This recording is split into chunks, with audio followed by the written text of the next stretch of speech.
Here we go.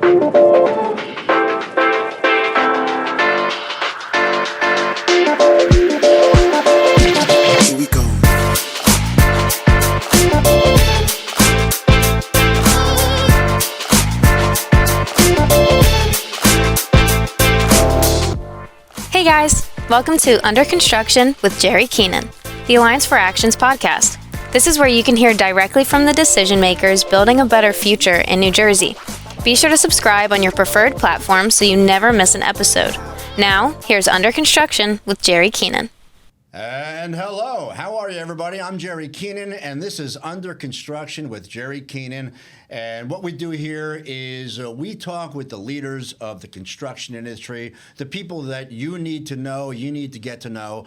But we not only talk about what they're doing at work, we get to know them themselves. And with that, I want to introduce Mark McDonough. Mark is the president of New Jersey American Water. Mark, it's great to see you. How are you? Great, Jerry. Great to be here. Just love the opportunity to talk about infrastructure anytime, and always like to talk about myself. Well, that's good. We'll do a lot of that. You know, it's funny. Mark, you all out there don't realize it, but there's 2.8 million people out there who depend on you every single day to get a clean cup of water, to go shower in clean water, to flush the toilet, do whatever they need to do, and you are making it all happen. That's a big responsibility. Wow, I suddenly feel very put upon. No, yeah, you're right. It is, we often say that working in the water industry isn't just a career, it's a calling. And and I really didn't know anything about water when I got involved with American Water. So it really is sort of amazing when you think about the impact that you can have on people's lives every day. Well, that's a good thing. Now, I was looking at your website, and it talks about clean water and wastewater. And there's a very, very good chart you have there about what happens when you flush the toilet. When did the light bulb go off over your head say, I want to work with toilets? That's right. Your number 2 is our number 1. The marketing department won't let me use that one. But, it really didn't sort of dawn on me. I applied at American Water actually to help them with their federal contracts. The little known fact about American Water is that their military services group is the largest provider of water and wastewater services to the Department of Defense. So I happen to have a background in federal contracting. So I just simply went in there and was sort of interested in the idea of trying to help them with these federal contracts. It wasn't until I got there, actually went out to a military installation and saw the operations that I was sort of inundated or sort of indoctrinated to the idea of what we have to do every day and how sort of complex it is. Now, that's different from what you're doing now, but it's what you're doing now is on a much larger. So in some ways it's different, but in some ways that kind of was a perfect stepping stone, I guess, to what you're doing now. Yeah, it really was sort of ideal. People don't realize, installations are like small cities, military bases, and now we just have it on a much larger process. It was kind of funny because when I was at MSG, we might have a plant that does 1.5 million gallons a day or 2 million gallons a day. And then I got to New Jersey, our largest plant at Raritan Millstone can do 155 million gallons a day when it's fully ramped up and going. So, we're putting out hundreds of millions of gallons of water every day throughout the state of New Jersey. So, yeah, the scale is much larger, and just the overall infrastructure of what you have to do to get it to people's taps is much more daunting. It's a major, and it's a very, in some ways, heavy burden. But you are impacting people's lives every day, whether they noticed it or not. Yeah, hopefully positively impacting people's lives every day. But yeah, it really is sort of, as I said, it's a calling. It really is a unique opportunity. I often joke that you can ingest gas and electric, but it's not recommended by your doctor. As the only utility you ingest, we really, I can't say it any other way. We have an intimate relationship with our customers. They rely on us for a life-saving.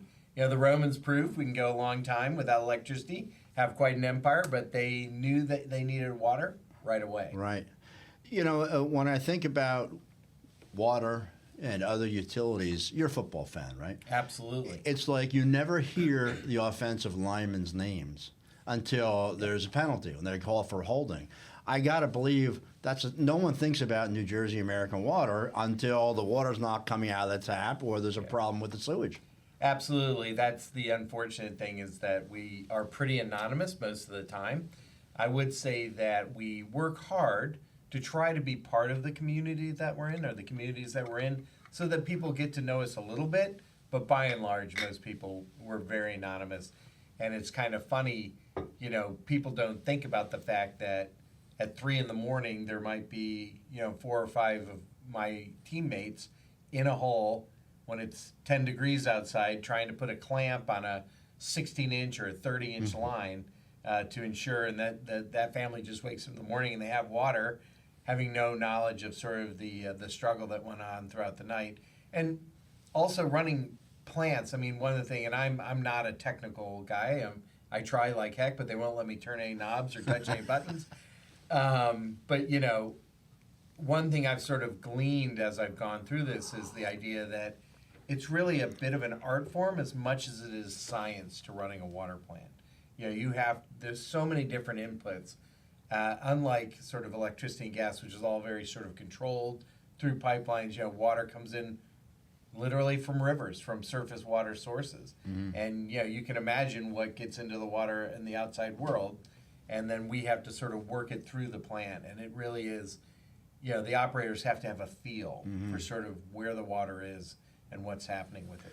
Now, a key part of that is your infrastructure investments. And obviously you look outside, and we're talking now to the millions and millions of people watching us on this podcast, so on YouTube. But you talk about how you make sure the service your customers are getting. A lot of that counts on the infrastructure investments you make. And I know, generally speaking, I guess you do about $400 million a year. Well, we're actually north of that now. We should be north of $500 million pretty consistently going forward. And you're right. We're really at our core an environmental and an infrastructure company, and it takes a massive bit of infrastructure to deliver water, to clean it, store it, and then actually have it delivered there under pressure for either consumption or fire suppression, whatever is needed. So we spend a lot of time. We break our world into sort of production and T&D, transmission and distribution. And between those two, it just takes a tremendous amount of effort. And it's kind of interesting, most smaller water companies or towns don't sort of go through the day-to-day recapitalization, but water's naturally corrosive. It's under a lot of pressure, so you have to constantly be thinking about that infrastructure and that capital that you have and recapitalizing so that it can consistently perform. That is a great point about the local water companies, and I want to get back to that. But as of right now, I want to continue on the capital program and the capital initiative. You're spending about $500 million a year. What are those projects? Sure. What are they? So they can be a wide variety. We have what we'll call sort of our standard recapitalization, which is really, as I mentioned, the T&D program. It's out in the system. It is lining pipes. It's replacing mains. It's valves. In order to keep the minimum number of people out of trouble when we have a main break, we have to have a lot of valves in the system so we can isolate that water. Mm-hmm. So we have a lot of valves. We have a lot of hydrants. I mentioned fire suppression. It's another really important impact we have on society. So a big chunk of what we do is sort of what I'll call basic blocking and tackling. It's pipe in the ground. We like to say we open the road, or we open the field, or we do a directional drill underneath. We might reline a pipe. So we'll spend a lot of money through those types of programs every year. And then the other half of that is the above ground assets, the things that people don't see or see as opposed to the stuff they don't see every day. And I used to joke that when we were in the military group, the command general was not inclined. He could see the golf course and what shape it was in. He had no idea what shape his water pipes were in. So it didn't occur to him to ever do anything to take care of them. But, we have that attention to the underground assets a lot. And then the above ground assets are the treatment. It's the more complicated process. It's the plant and and water towers. That's really the stuff that we're focused on. So with the capital program, you're investing all this money, and I know you're very happy to do it, but sometimes it's not easy for you to do it. What are some of the biggest impediments you're running into when you're trying to move forward on capital improvements? Yeah, I mean, there can be a lot of different things, one of which is towns. For the stuff that's in the ground, we're disruptive because we're opening roads, we're impacting people's property, we can impact traffic, things like that. If you have a large water main break, we can cause an entire road to close. On occasion, I've had the knowledge that we've shut off one of the two entrances to the port that they have up here in North Jersey. That's a very unnerving moment. Made a lot of friends. Oh, by the way, we put a lot of water on the ground. We had a very large break when I was first in this job a few years ago at Possumtown Road in Piscataway. Yep. And that was a 36-inch line that I went remember out. And, we probably put 100 million gallons of water out into the world unintentionally. So, just coordinating with towns, making sure we have the proper permits, making sure that we're minimizing our impact, that can all be delayed. Weather can be a big impact. Obviously spring and summer is a great time to do infrastructure, but we have to be consistent throughout the year. So in between emergency work like main breaks, we're trying to just continue to do that pipe in the ground. But if it gets too cold, ground gets too frozen, it just becomes too hard. And then the issue when you put treatment in, the other big challenge, aside from permitting, because, the DEP does a great job. I'm legally obligated to say that. But in all seriousness, we have a great partnership with DEP, but they really have the backstop for protection of our customers. So they want to look and permit things properly. But when, if you're building a whole new plant, that's sort of one thing. But when you're bolting on new treatments or you're changing out the nature of your treatment, it's very tricky, right? How much capacity can I afford to lose here? If I do this in the peak season, and I have the disclaimer, I married a Jersey girl. I'm not from New Jersey. She likes green grass. People in New Jersey tend to water their grass in the summertime. So we get a lot of peak demand. So we have to plan out ahead and say, okay, we can't afford to take this much capacity offline because people are going to need water during the heat of summer to refill their pools and all those sorts of things. So those are some of the types of things that we consider every day as we sort of work through this. Is it also a manpower question? Because if you front load all of your work at the beginning of the year, do you have a problem getting the workforce for that? Well, the interesting thing is that it ebbs and flows. We use a lot for very large treatment construction and things of that. We're using a lot of contractors. And, one of the things we try to work very hard at is being consistent. Because if we offer our contractors a consistent line of work, they're going to stay with us. And, a few years ago, when infrastructure money was sort of flying around and there was a lot of attraction for them to run off to a town to build something for a town. And we were trying to say, hey, stay with us. We're the consistent dollars. Yeah. But if we don't do that consistently, then they have to go elsewhere with their crews. Sure. So, yeah, that's, most of the time we have a pretty great set of dedicated contractors that really sort of know us and we know them and are consistent. I know there is some I understand it somewhat, but there's a convoluted way for the water companies to get their investment back. Yeah. And basically, you correct me if I'm wrong, but you have to do the work and then go begging to the BPU asking for a rate hike in order to get the money back. Is that basically well, we don't think of it as begging, but it's kind of interesting. I didn't know the regulated industry when I came on board, so I'm being a lawyer. I bought a book, right? Understanding, and I read the first chapter of the book, and the book was written in 1983. And throw it right out. And what was interesting is that it pretty much sounded exactly like what we were doing today. And at the end of the first chapter of this book, they said sort of, we've been doing this for like 100 years. I wonder if we should keep doing it this way. And I thought, well, if this book was written in 1983, maybe we should have thought of the show. Now we're 30 years later. But, So one of the ways we've improved, I think, the process, because you're right, we construct things, we go to the BPU, we ask for a rate case, and they offer us the opportunity to get return. And for people to understand, we only make a return on our equity. So for what we invest, everything else, we just charge the customer cost, and then that equity piece is what we are able to make a profit on. And that profit is set by the BPU, as you mentioned. So one of the really unique things that the companies have done and that states have done, and New Jersey is a wonderful program, is we have mechanisms, what we call mechanisms now, where we are allowed to start earning a return a little earlier rather than waiting for the rate case.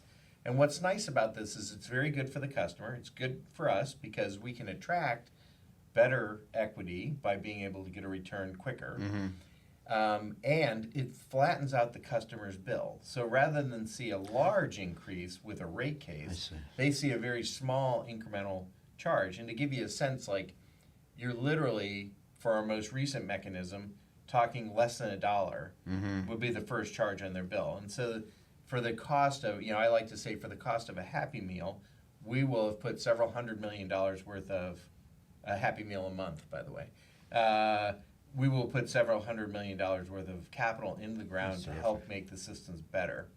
And New Jersey has 3 of these mechanisms. One for pipe. You mentioned it earlier when we were talking before the show. The DSIC, what we call the DSIC. One for above ground assets, most recently instituted, called the RESIC. And then one called the WISIC, which is for wastewater.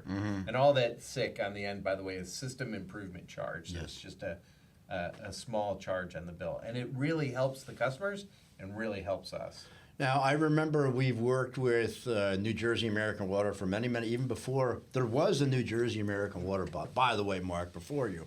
But but we worked with the previous presidents on getting the DSIC and the WISIC and the RISIC approved and the program expanded. We have a new governor coming up, an election. We will have a new governor coming into office in January.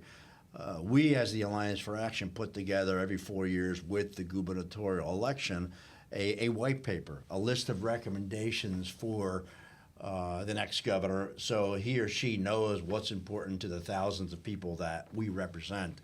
I want to talk about expanding the DSIC and the RISIC and the WISIC, or whatever. What else can we do to make it easier for you to give us clean water and to employ the people that we work with every day? I think that the mechanisms are in pretty good shape right now. We, I think, are doing the right amount of work and a right impact on customers. So from our perspective, I think it's making sure that the BPU is aligned with the compact of, if we make sound, prudent investments, we'll get a prudent return. So that's one area that we have a lot of focus on, is making sure that the return that we're able to receive is a fair return. So that compact is sort of met. I think the other thing for us is, again, I'm not from New Jersey. This state is lovely, has a lot of towns. And I've learned that, good New Jerseyans want their home rule, they want their police force and their fire department, but operating water systems is very challenging in this day and age. So I think what I would look for, and that we would be interested in, is seeing if there's ways that we can consolidate some of the many water systems that are in the state. It's not necessary for all water systems. Some are in good shape, but many struggle mightily. So helping drive that process, where we can get economies of scale by regionalization of water systems, would be a huge, and wastewater. I'm really glad you brought that up, because I did want to talk about that. New Jersey American Water has its 2.8 million customers, and exactly right. If you fix something in Piscataway, you can. If the Piscataway residents aren't on the hook for that entire improvement. So if you move on and you're able to assume control or ownership of these smaller local water companies, what kind of benefits does that provide for the users? Yeah, I mean, the reality is that they're insured to get safe, clean, reliable, and affordable water. one of the challenges that municipalities often have is that they don't invest in their systems. So they say, well, my water rates are nice and they're low and they're flat. Yes, but your system's not being invested in, and the quality of your water can be severely impacted by that lack of investment. And the reality is that, it can be 10 times to 100 times more expensive to repair a piece of pipe than to replace a piece of pipe. And that's when they get flagged, like the offensive lineman, Exactly. Exactly. Nobody blows a whistle, but they do throw a flag. I'm trying to envision a DEP employee out there in a striped shirt, throwing a flag around. But, in all seriousness, I think what we've seen is that people are more than happy to pay a fair price to have safe, clean water. And affordability is a big issue for us. We look at it as around median household income. We try to stay between 1 and 2% of the cost of a median household income of their budget. And that's really sort of the sweet spot. And we've been there. A gallon of our water costs about a penny. But it's that idea that if everybody pays a little bit, and we have a larger base to do it from, everybody's assets gets quality, and we spread the cost. For towns right now facing some of the really challenging emerging contaminants and recapitalization issues, they have only one place to place that. And I think what we've seen recently is that the federal government is not really going to be in a position to be handing out large amounts of infrastructure money. Now, you just caught my ear when you said a gallon of water cost a penny, because I just bought a water this morning. It cost me $3 a bottle of water. That's something when I was in high school. It was the first time, and I saw they were selling like gallon milk jugs of water at the store. And I said, what kind of an idiot would buy a gallon of water at the store when you get it back home for free, is what I thought. But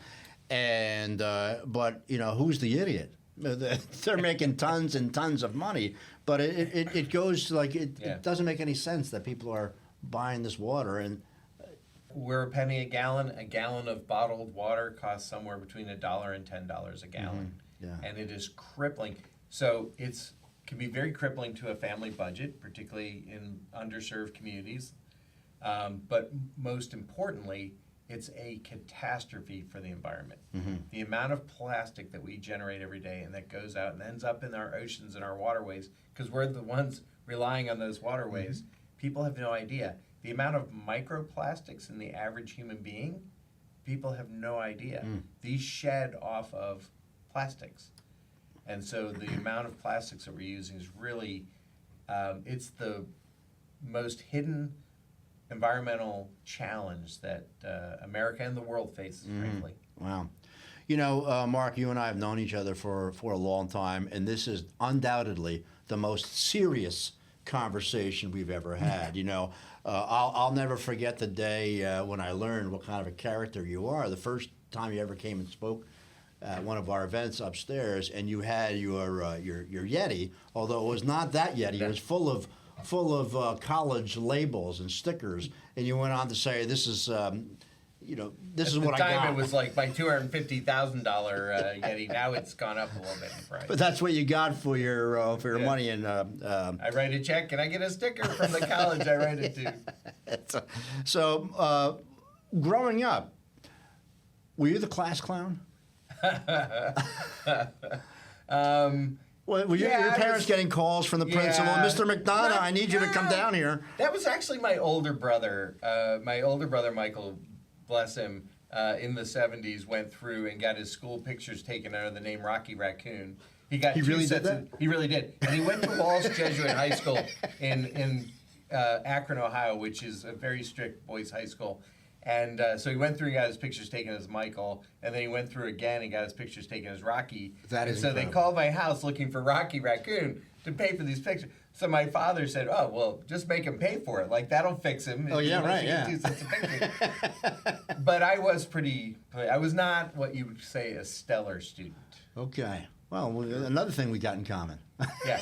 The fact that I run such a large company now, God rest their souls, I'm sure most of the nuns are not still with us, but they would be shocked. Well, I was thinking that your friends, growing up with your friends, are like, I'm going to drink the water from him? I don't think so.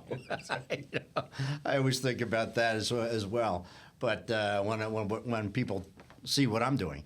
But one of the interesting things, I know, Mark, that if we go out for a coffee or a lunch after this, I'll never get and sit in the passenger side of your car because I know you were a special agent for the U.S. government, like Yes. James Bond. No. What were you doing as a special agent? Well, I actually... Did you have all the cool toys and super like cool, Chris you Hartman know. is standing behind? He could tell me That's right. all the things that James Bond had. That's right. No, I had none of the stuff that James Bond had. They were like, sit here, don't break anything. No, I was an 1811, what they designate in the federal government. All jobs have a 4-digit code. 1811s are criminal investigators. I was a special agent and actually a special deputy U.S. Marshal for a period of time. But I did the most boring. I did contract fraud. Now, I had a couple interesting cases. Actually, with the anniversary of the Oklahoma City bombing, the day of that bombing, I was flying to Denver to meet with my boss, to meet with the special agent in charge of the Denver FBI field office, because we had an investigation into the theft of military equipment by a militia group. This was the same day? Same day. So we had a bigger investigation that was ongoing when that bombing happened. I remember distinctly. But so, I did have a few interesting cases. I wound up at the Department of Energy, which, by the way, for people who don't know, the main mission of the Department of Energy is to build and disassemble nuclear weapons.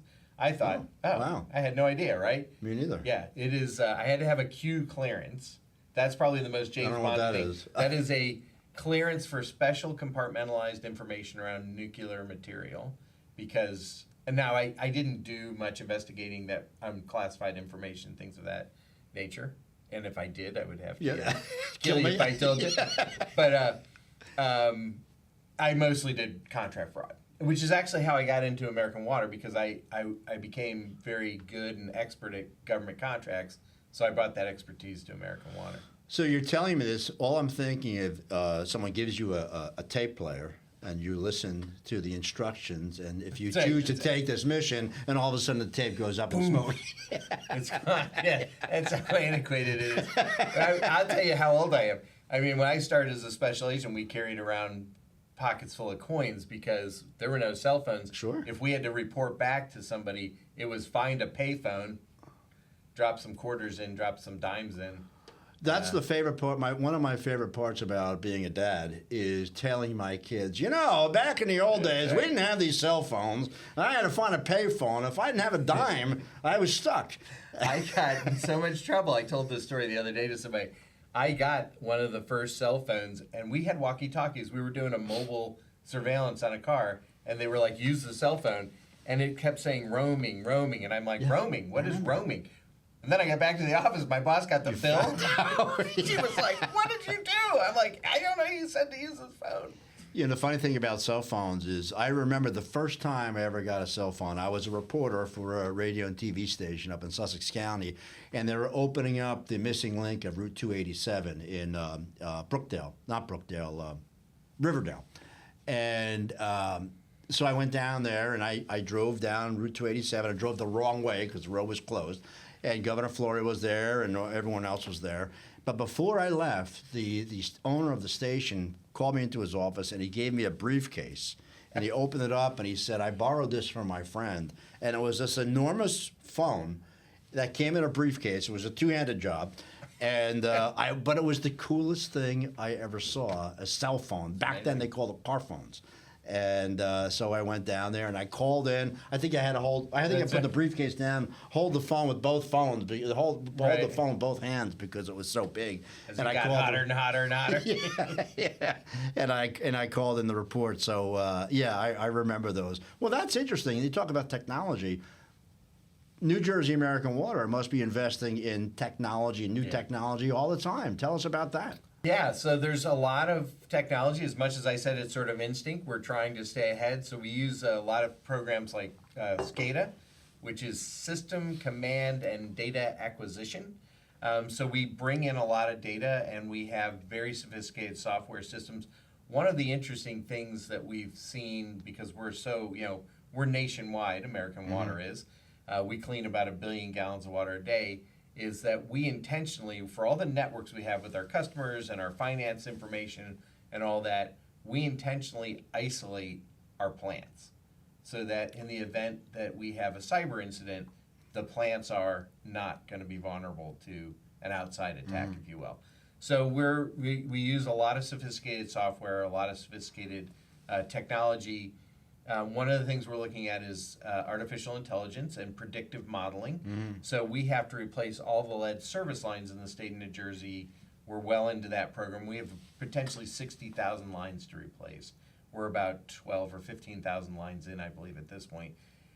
We are using artificial intelligence and predictive modeling to try and predict where those lead lines will be. Because they're in the ground, we don't know, and because it's the customer side, it's not in our records. Yeah. So we're trying to leverage that so that we don't have to literally dig a hole for every single one. And we've worked with DEP, got their buy-in. It's really been an incredible piece. It's so much more efficient.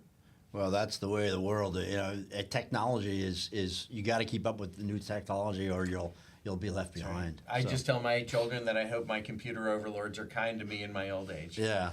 Well, I want to thank you for being here today, Mark. We could obviously we could go on and talk like this for hours and hours and bore everyone out there. No, everyone is hanging on every word, I'm sure. But no, honestly, it's always great speaking with you. It's great knowing with you. It's great working with you. You and New Jersey American Water have and continue to be a great supporter of the Alliance for Action, and we're looking forward to working with you and helping you be more successful, because every time you're successful moving on to a new capital program or providing customers with better water, it puts our people to work and it makes all of our lives better. So thank you so much for being here today. Well, it's been our pleasure, my honor, to get to talk to your millions of viewers, because the water industry is kind of quiet, as you said, and we get any opportunity to go out and talk to people is a great opportunity. He's Mark McDonough. He's the president of New Jersey American Water. I want to thank all of you for listening and watching here today.